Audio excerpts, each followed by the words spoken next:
Hello, I've been inspired to record something that might help people a bit. So, a few times I'm asked by the guy at Cumbrawn Malvern Tyres and various chats with random people, a guy streaming on YouTube. So, how do you get started racing then? Um, well, the information's all it is all out there, and it is much easier these days because there's so much, so many websites and but still, it's nice to actually get a person and get their opinions. Um, but one of my biggest bugbears of the whole process is the established people who've been doing this for years. Their response is in their language. Um, like for example, you would ask somebody, so how do you get started? With racing. Where do you begin? Oh well, it's easy. Go to the MSA. Yeah, you do your ARDS, get your license. You need a Snell approved helmet. You get a hands device these days. Join a club. So BRSC, BTS, DDA. Like you try and be polite, but you can't take it all in because it's just all abbreviations typically. Um, and okay, there is quite a lot to do. So I felt a bit inspired, maybe to relay some of my experiences and to tick off a few topics one at a time. From my perspective, I'm not an authoritative figure. I've been doing this for a few years and I've only attended 4 weekends, but in some ways that makes me perfect because I'm not going to be talking in too many, hopefully, too many abbreviations. Uh, only got rid of my novice cross the last weekend, last month. But yeah, so that's what I thought I'd do. First topic I'll do is a bit of a clickbaity title. Tough. Is how to pass your ARDS.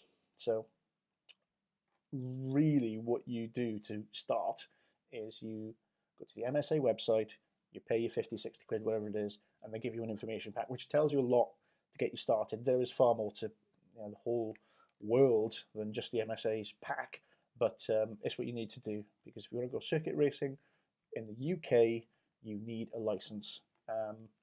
It's like a driving license. It's split into theory and practical. Theory is about your flags. Practical is can you actually do it in a car, except that it's a racing car. But yeah, it is literally that simple. But there's a little backstory to the yard. So going back a bit, apply to the MSA, get your welcome pack, pay your money, and then go to search online for someone that does Ards Tests, and there's loads of them around the UK. I did mine at Silverstone, and I actually did a full day, which meant that I had some practice in the morning. The first time I've ever driven a car on a track. So that's quite useful, and I'd recommend that if you've never driven on a track before and you decide to try and take your license. If you've done some track days, then okay, at least you've got you're further ahead than I was. Fortunately, I passed first time, so that's quite good. But yeah,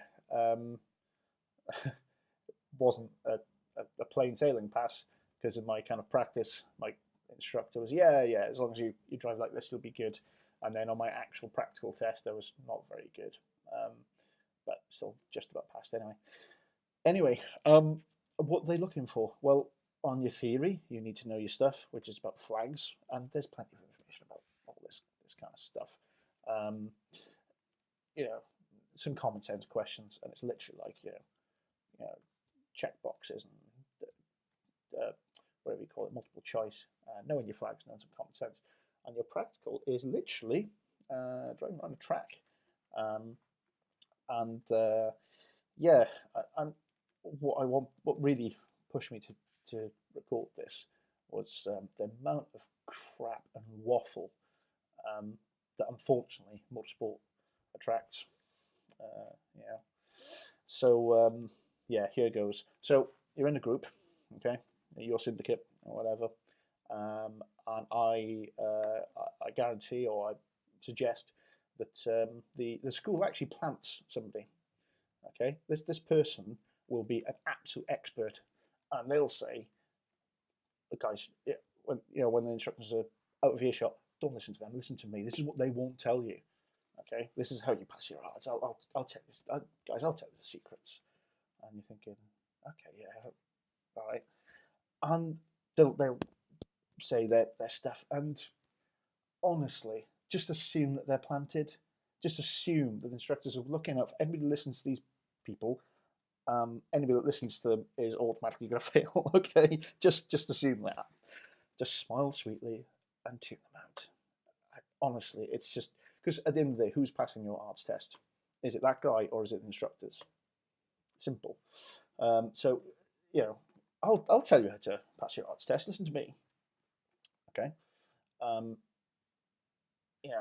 Don't listen to anybody else. I'll tell you. I will personally on this little clip. I will, because that's where you've clicked on it, presumably. So here's a secret. Okay. Nobody else will tell you. What the instructors say to do that. Honestly, it's just simple. Just do what they say. And the context behind it is, honestly, it's not even difficult. That they will tell you you have to brake where you're supposed to brake, you're supposed to accelerate where you're supposed to accelerate, you need to turn in roughly where you're supposed to turn in, you need to take the right kinds of lines. That's all you really need to do. And this is what they'll be telling you. And in reality, the biggest kicker is they are actual racing drivers themselves. My instructor was Charlie Hollings, and yeah, he's a pretty quick guy. I'm never gonna keep up with him. He's a racing driver. He's a professional. That's his job. He didn't have a particularly good student at the time, but never mind.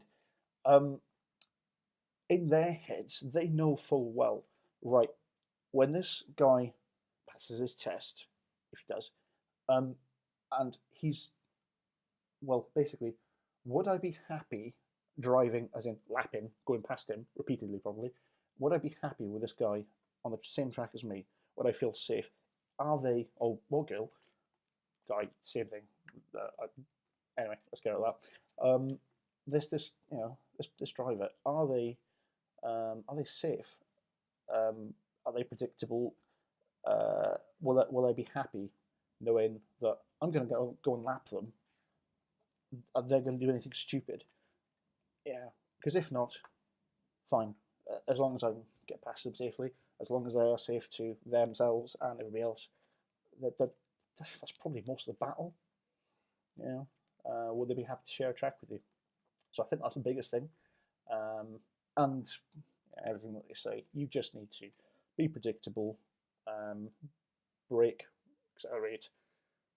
Don't dither out, don't wander out, just do what you're supposed to do. You don't even have to be particularly quick. Just do what you're supposed to do. And that's it.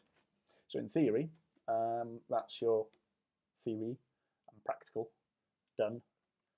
And then you have to get yourself a medical as well. And all those 3 bits combine, and you've got a complete application form. That goes to MSA. You pay even more money. They send you, usually pretty quickly these days, a nice shiny license. And that's it. So I've done how do you pass Ards. Put yourselves in the driver's shoes.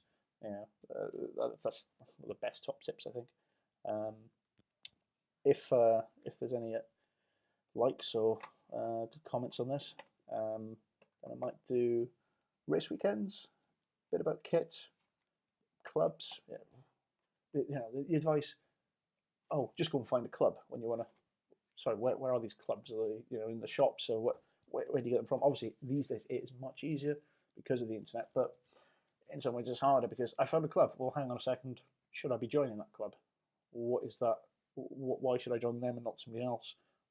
There's all sorts of considerations. So I might do a few more of these. Again, all from my opinion, which is probably less informed in some ways, but hopefully I put it across in a slightly easier way to understand, because I'm relatively new myself, so I know what I'd be saying to myself a few years ago. So Hope that helps.